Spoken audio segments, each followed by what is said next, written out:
500 BC का time था और हिंदू पौराणिक बुक्स जैसे रामायण हो गई, भविष्य पुराण हो गए, इनफैक्ट लोमेश रामायण जो थे उनकी स्क्रिप्ट्स हो गई, इन सब की डिटेल्स को अगर जोड़ें तो जो अयोध्या था वो किंगडम ऑफ कौशला की कैपिटल थी। तो अब यहाँ से होता क्या है कि भगवान राम के बेटे महाराजा कुश जो थे वो अपने फादर भगवान राम के जन्म स्थान पे सबसे पहले अयोध्या में राम मंदिर बनवाते हैं और फिर इसके बाद पीढ़ी दर पीढ़ी इनके जो वंशज थे उन्होंने राज किया इस एरिया में। तो ऐसे कर करके इनकी पीढ़ी से 44 राजा आते हैं जिन्होंने इस एरिया में राज किया और जो आखिरी राजा थे वो थे बृहदबला जिन्होंने अयोध्या पे राज किया। अब इन्हीं के टाइम पे महाभारत स्टार्ट होती है और महाभारत की लड़ाई में बृहदबला जो थे उनको अभिमन्यु मार देते हैं और जब इनकी डेथ हो जाती है तो इनकी डेथ के बाद अयोध्या और जो राम मंदिर था उसकी हालत बहुत खराब हो जाती है, टूटने जैसी हो जाती है। अब इसके बाद ईयर 57 AD में उज्जैन के जो सम्राट थे महाराजा विक्रमादित्य ये शिकार के लिए अयोध्या पहुंचते हैं और जब ये अयोध्या पहुंचते हैं तो यहाँ पे संतों से मिलते हैं और जब इनको यहाँ की हिस्ट्री पता चलती है तो बहुत ज्यादा इंप्रेस हो जाते हैं। तो उसके बाद ये क्या करते हैं कि ये राम मंदिर और ये जो पूरा अयोध्या शहर था इसको दोबारा से बनवाते हैं। तो इनके टाइम पे राम मंदिर और पूरे अयोध्या का जो इंफ्रास्ट्रक्चर था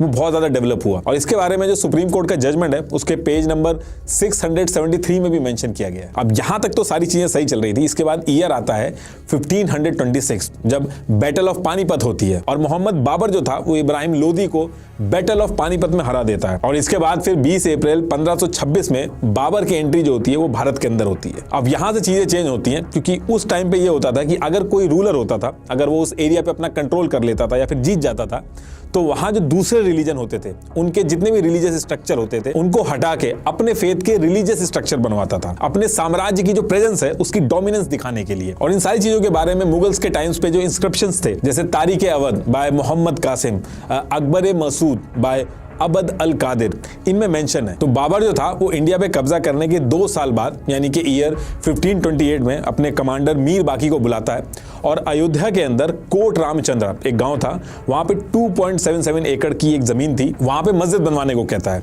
तो फिर मस्जिद बन जाता है और मस्जिद का जो नाम था वो रखा जाता है बाबरी मस्जिद। ये जो बाबरी मस्जिद बनी थी ये कोट रामचंद्र फैजाबाद डिस्ट्रिक्ट जिसको अब अयोध्या डिस्ट्रिक्ट कहते हैं उसकी सदर तहसील परगाना हवेली अवध में बनी थी। उस टाइम के जो पेंटर्स थे उन्होंने इस मस्जिद की पेंटिंग बनाई थी, रिवर से इस तरीके से दिखती थी वो। इस मस्जिद की जो लोकेशन है वो बहुत ही इंपॉर्टेंट है, उसी की वजह से सारा कुछ हुआ है।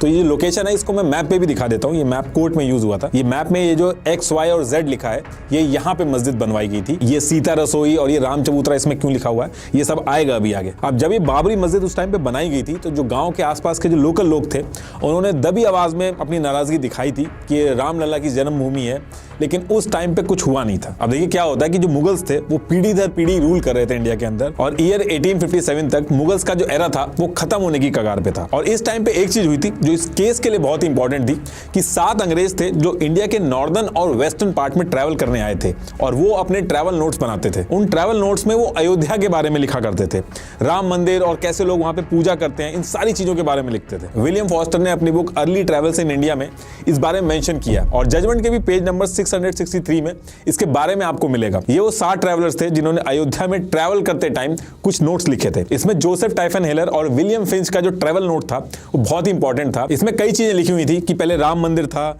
कैसे वहां पे लोग इन्होंने पूजा करते हुए देखे, ये सारी चीजें उसमें मेंशन थी। ये उस पर्टिकुलर टाइम पे जोसेफ ने मैप बनाया था और ये सारी चीजें मैं इसलिए बता रहा हूं क्योंकि ये आगे चल के सुप्रीम कोर्ट के जजमेंट में बहुत ही इंपॉर्टेंट रोल प्ले करती हैं और मंदिर की एग्जिस्टेंस के रिटर्न प्रूफ की तरह काम करती हैं। अब इधर मुगल्स जो थे वो इंडिया के अंदर वीक हो रहे थे और इसी टाइम पे सवाई जयसिंह जो थे वो भी राम मंदिर को लेकर काफी परेशान थे, उनका भी बहुत लगाव था इस मंदिर से। तो जब मुगल्स वीक हुए और ब्रिटिशर्स का दौर शुरू हो रहा था उस टाइम पे सवाई जयसिंह जो थे उन्होंने मस्जिद के जस्ट बाहर कुछ एरिया खरीदा और वहां पे एक राम चबूतरा बनवा दिया था ताकि जो हिंदूज हैं वो अंदर तो जा नहीं सकते, एटलीस्ट बाहर से ही वहां पे पूजा कर सकें। तो ये जो राम चबूतरा था इस पे हिंदू पूजा करते थे, जो मस्जिद थी उसके सेंट्रल डोम की तरफ मुंह करके। ये ओरिजिनल मैप है, इसमें XYZ ये जो एरिया है ये मस्जिद थी और ये इधर ये राम चबूतरा, सीता रसोई, हनुमान द्वार, ये इस पूरे एरिया में हिंदू पूजा करने लगे थे। और अब आप ये सोच रहे होंगे कि ये जो NHOPJKL ये वाली जो लाइन है ये क्या है। ये बाउंड्री एक इंसिडेंट हुआ था, उसकी वजह से ब्रिटिशर्स ने मजबूरी में बनाई थी। तो अब क्या होता है कि चबूतरा बनने के बाद एक ही जगह पे एक तरफ नमाज अदा हो रही थी